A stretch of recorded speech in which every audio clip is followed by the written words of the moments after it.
Here's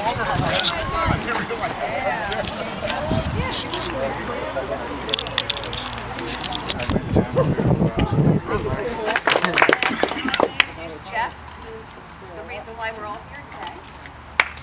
All right.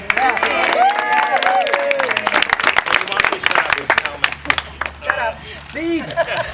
In 1923, Mr. Ernest Handy from Orange came up to the area and found what was then called the Mountain House property. The Mountain House, or the Normannock Inn, stood right where the gas station is now. There's a photo of it inside. He bought 400 acres here for $14,000. He was starting to put in a dam in 1923, but apparently he ran out of money. So in 1924, he joined the Essex and Sussex Development Company for exchange for his equity here in the lake, and became their secretary. Then what they did is they started subdividing. They came in, they designed the lake. Now the lake at that time ended at West Shore. Kittatinny Lake property goes all the way down to McCoy's Corner, or what was then called Gate Spring. It also included everything on the other side of 206. That at the time was the Morris Turnpike. What they did, they started working on the lake. They put the dam in. The cove was not part of the lake.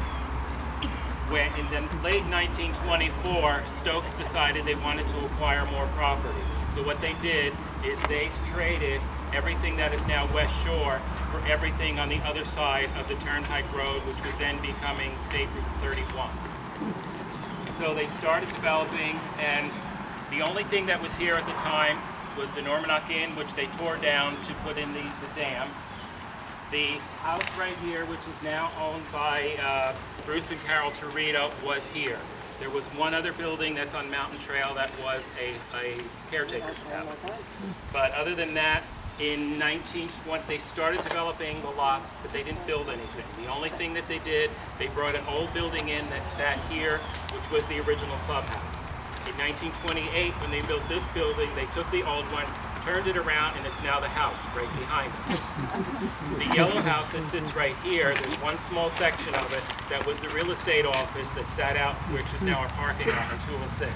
That was brought in the early 40s from the road, and they made it into a home. In 1926, Essex and Sussex decided to sell the property here. It was bought by the Chapman family. They started developing the lake. The first house they built here was Doris Telepun's house right here, which was the model home for Kittatinny. You could buy the lots. Lakefront lots were $800.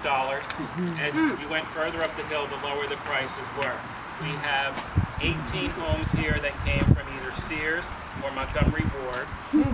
We have 10 log cabins, and as they started building, everything was built on this side. The West Shore wasn't developed until later on.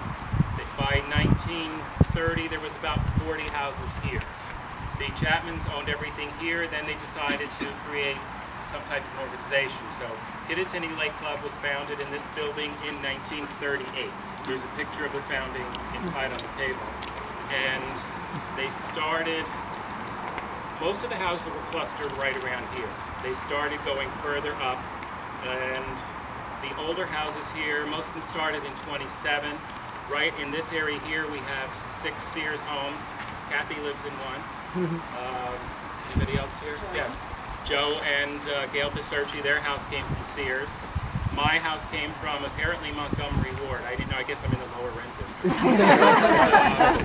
Most of them were built, the houses came in boxes on the milk train into Branchville, and you had to go down, pick them up, bring them in, and then they started building the houses. And in fact, mine, we dated back to, it was insulated in 1928 with newspapers. They also used a lot of them, the packing crates were used for the attic floor, which have all the information on it. So then in 1929, Chapman took on a partner, Edward Montgomery, whose family came from Newark, New Jersey, and they started doing some more developing. The Montgomery home is on East Shore. It's owned by the Vanny family, who are actually remodeling it right now. That was built in 1936. And then in the 40s, Chapmans decided to stop their activities here. Most of the homes that were here were owned by them. What you could do, since the Depression started, people were losing homes here. The developers were buying them back. If you couldn't afford your mortgage, they bought your house back, and actually they still let you use it for a year or two. They started with the west side in 1950. When they sold out in the late 40s, Paul and Elsie Nagy bought the west side of Kittatinny. They bought the whole lake.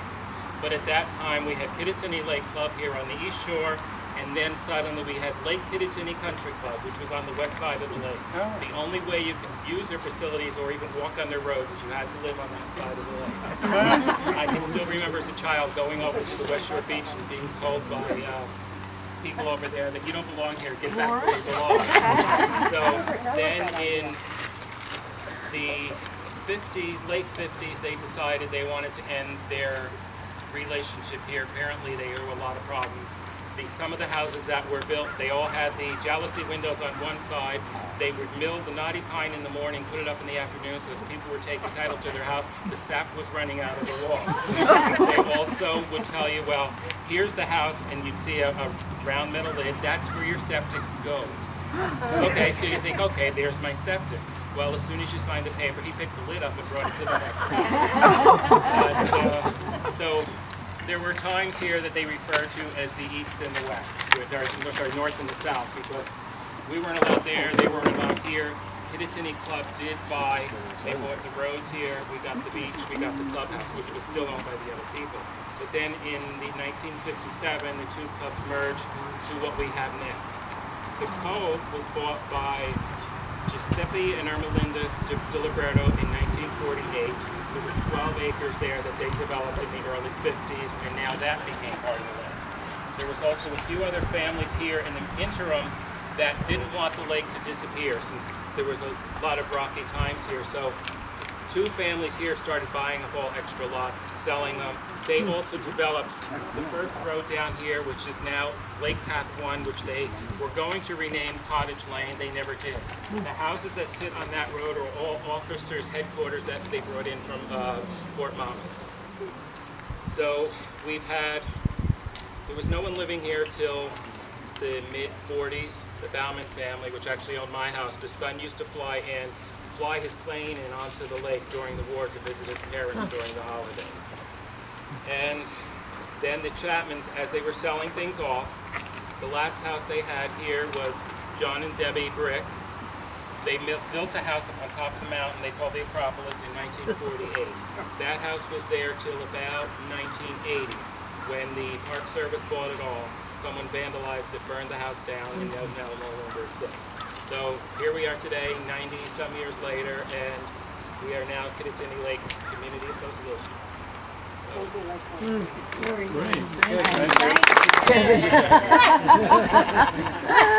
This is double time, Liz. I'm going to stand on your shoulders. He's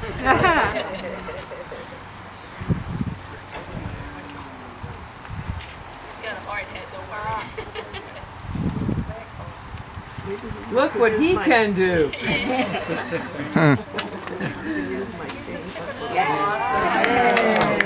Known as Rough Meadow Swamp, was originally part of the Great Southern Allotment granted by King George III to the Earl of Perth in 1773. Mars Turnpike from Culver's Gap to Milford, Pennsylvania divided the area in 1815. The Normanok Post Office, established in 1891, was located at the mountain, also known as the Normanok Inn in Sandysville Township. In 1923, Ernest Handy purchased 400 acres here that extended to Gate Spring, now known as Owasso Road. In 1924, the Essex and Sussex Development Company was created. The Beamer's Mill Brook was dammed, roads were cut through the ridge, and Kittatinny Lake was constructed on a former onion field. The summer community, aided by 3 generations of the Chapman family, was developed from 1925 to 1950. Kittatinny Lake Club formed in 1938 helped to establish the East Shore. The 1950s gave birth to the Lake Kittatinny Country Club on the West Shore. In subsequent years, the East and West Shore organizations merged. The Point, also known as the Cove, developed by the Diliberto family, joined forces with the East and West organizations, and today this private community is known as the Kittatinny Lake Club Association.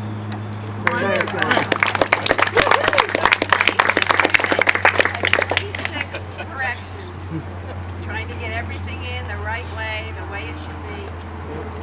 Very nice. Very nice. Very good. Great job. How you doing? Oh, okay.